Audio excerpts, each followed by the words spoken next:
दोस्तों नमस्कार, good morning, सुप्रभात। आशा है आप सभी अच्छे हैं और मैं भी ईश्वर से यही प्रार्थना करता हूँ कि आप सभी अच्छे रहें। आज का जो हमारा विषय है वो है डिमेंशिया का। डिमेंशिया जिसे हिंदी में पागल बनना या फिर बुद्धि वैकल्प भी कहा जाता है। इसमें वैसे तो होम्योपैथी में बहुत सारी दवाइयाँ हैं, कम से कम सैकड़ों दवाइयाँ हैं जो कि डिमेंशिया में काम करती हैं, लेकिन हम यहाँ पर कुछ चुनिंदा दवाइयों के बारे में ही बात करेंगे।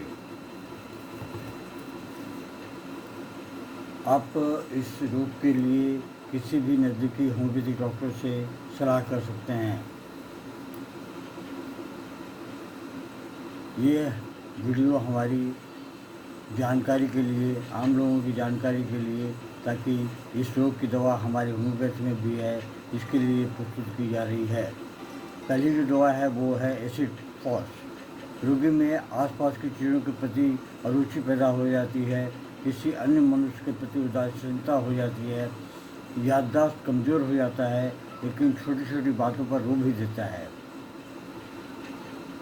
वह अधिक कमज़ोर और दुबला हो जाता है।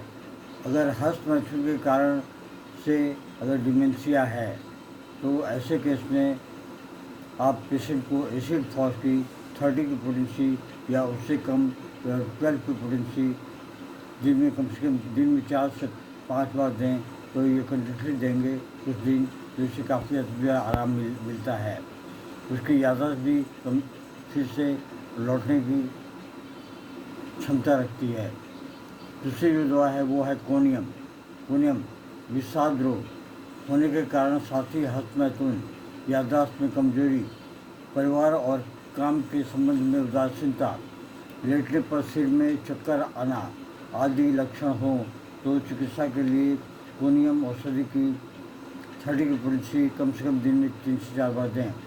या इससे हाई पोटेंसी भी दे सकते हैं, जैसे रोग की फ्रिक्वेंसी हो उस ढंग से आप मेडिसिन को पावर को बढ़ा सकते हैं। लेकिन शुरू में अगर लोअर पोटेंसी दी जाए तो ये भी बहुत ज़्यादा असर करती है। तीसरी दवा है वो है एनाकार्डियम। डिमेंशिया में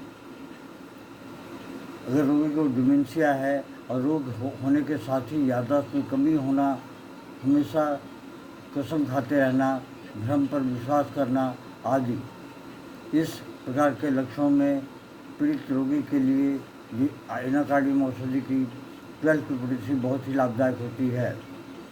6, 12 या 30 कोई भी एक पोटेंसी दे सकते हैं। कम से कम पोटेंसी को बार बार चेंज न करें।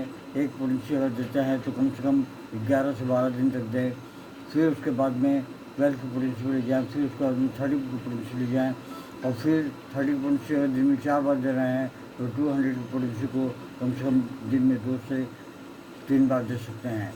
उसके बाद में धीरे धीरे 20 की पोटेंसी को कम कर दीजिए और 1 एम पे आ जाइए। इस तरह से धीरे धीरे इसका निवारण हो सकता है।